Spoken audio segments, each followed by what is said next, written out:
ஓம் சாந்தி.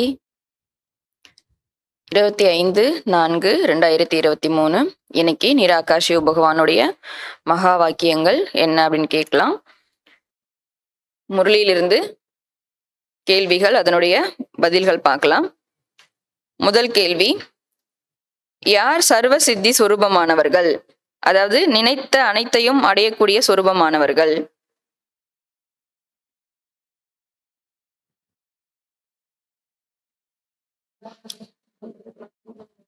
சமீப சம்பந்தம் மற்றும் அனைத்து பிராப்திகளின் மூலமாக சகஜயோகி ஆகிவிடக்கூடியவர்கள்தான் சர்வ சித்தி சொரூபமானவர்கள்.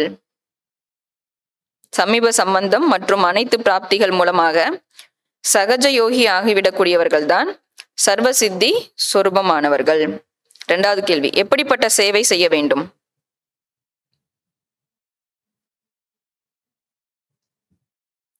தந்தைக்கு சமமாக குளிர்ச்சியானவர்களாகி ஞான துளிகளை தெளித்து மனித ஆத்மாக்களையும் குளிர்ச்சியானவர்களாக ஆக்கக்கூடிய சேவை செய்ய வேண்டும். தந்தைக்கு சமமாக குளிர்ச்சியானவர்களாகி ஞான துளிகளை தெளித்து மனித ஆத்மாக்களையும் குளிர்ச்சியானவர்களாக ஆக்கக்கூடிய சேவை செய்ய வேண்டும். மூணாவது கேள்வி, யார் எல்லைக்குட்பட்ட மதிப்பு மரியாதை மற்றும் பெயர் புகழில் வரமாட்டார்கள்? கேள்வி உல்டாவா இருக்கு இல்லையா? முரளியில பின்னாடியில இருந்து உங்களுக்கு கேள்வி. யார் எல்லைக்குட்பட்ட மதிப்பு மரியாதை மற்றும் பெயர் புகழில் வரமாட்டார்கள்?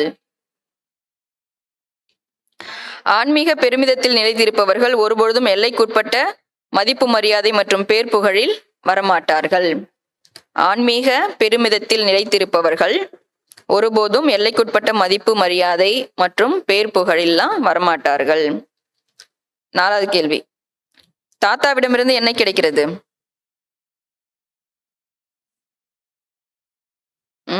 தாத்தா கிட்ட இருந்து நம்ம ராஜயோகம் கத்துட்டு இருக்கிறோம். தாத்தாவிடமிருந்து நமக்கு 21 பிறவிகளுக்கு சொர்க்கத்தின் ஆஸ்தி கிடைத்து கொண்டிருக்கிறது. அதனால் ஒருபொழுதும் நம்ம என்ன பண்ண மாட்டோம், ஏழை ஆக மாட்டோம். 21 பிறவிக்கு அதுக்கப்புறம் ஆயிடும், எழுந்துரும் இல்லையா? அஞ்சாவது, யாரை பிரஜாபிதா என்று சொல்ல மாட்டார்கள்? விஷ்ணு அல்லது சங்கரரை பிரஜாபிதா என்று சொல்ல மாட்டார்கள். எந்த மனிதர்களும் கூட என்ன பண்ண முடியாது, பிரஜாபிதாவாக ஆக முடியாது. ஆறாவது, எப்பொழுது தூய்மையாக முடியும் என்று தந்தை கூறுகிறார்? எப்பொழுது தூய்மையாகுவீர்கள் என்று தந்தை கூறுகிறார்? கர்மம் செய்து கொண்டே இந்த யாத்திரையில் முன்னேறி கொண்டே சென்றீர்கள் என்றால், கர்மம் செய்து கொண்டே இந்த யாத்திரையில் முன்னேறி சென்று கொண்டே இருந்தீர்கள் என்றால் தூய்மையாக முடியும் என்று தந்தை கூறுகிறார். ஹெட்டிங்கே அதுதான், ஹெட்டிங்லயும் வருது இல்லையா? சரி, கோடிட்ட இடங்களை நிரப்புக. ஃபர்ஸ்ட், உங்களுடையது டேஷ் யாத்திரையாகும், புத்தியின் யாத்திரையாகும். உங்களுடையது புத்தியின் யாத்திரை. ரெண்டாவது, டேஷ் தாத்தா ஆவார். ஆமா, சிவபாபா இல்ல என்ன சொல்லியிருக்க முரளியில, பரம்பிதா பரமாத்மா தாத்தா ஆவார். மூணாவது, நீங்கள் எந்த அளவு முயற்சி செய்வீர்களோ அந்த அளவு டேஷ் சொத்து கிடைக்கும், தாத்தாவினுடைய ப்ராப்பர்ட்டி கிடைக்கும். நாலாவது, பிரம்மகுமாரி ஸ்தாபனத்தை அல்லது இயக்கத்தை டேஷ் ரூபமான தந்தை படைத்திருக்கிறார், சுயம் விதை ரூபமான தந்தை படைத்திருக்கிறார். அஞ்சாவது, பிராமணர்களாகிய உங்களுடைய பதவி டேஷை விடவும் உயர்ந்தது. பிராமணர்களாகிய உங்களுடைய பதவி தேவதைகளை விடவும் உயர்ந்தது. ஆறாவது, எப்படி பரமாத்மா டேஷாக இருக்கிறாரோ அதே போல் ஆத்மாவும் டேஷாக இருக்கிறது. எப்படி பரமாத்மா குளிர்ச்சியாக இருக்கிறாரோ அது போல ஆத்மாவும் குளிர்ச்சியாக இருக்கிறது. என்ன இல்லைன்னு சொன்னார் பாபா? அக்னி கிடையாது, நெருப்பு கிடையாது ஆத்மா ஒன்றும் அப்படின்னாரு பாபா இல்லையா?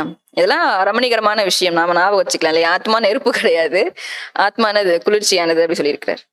ஏழாவது, டேஷ் இன்றி உலகத்திற்கு எஜமானராக யாராலும் ஆக முடியாது.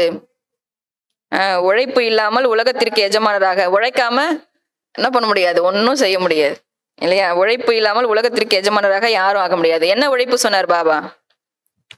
சூட்சும உழைப்பு. சூட்சுமமா என்ன பண்ணணும், உழைக்கணும். எட்டாவது, டேஷில் இருந்தபடியே முயற்சி செய்யுங்கள் என்பதுதான் சட்டம். இல்லறத்தில் இருந்தபடியே முயற்சி செய்யுங்கள் என்பதுதான் சட்டம். 9வது, ஆன்மீக தொழில் செய்து டேஷ் அடைய வேண்டும். ஆன்மீக தொழில் செய்து உலக ராஜ்ய பதவியை அல்லது ராஜ்ய பாக்கியத்தை அடைய வேண்டும். 10வது, நிரம்பிய தன்மை டேஷ் நிலையை அனுபவம் செய்ய வைக்கிறது.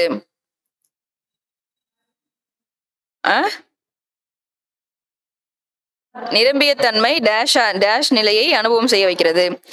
ஆடாத அசையாத நிலையை அனுபவம் செய்விக்கிறது. ஓம் சாந்தி.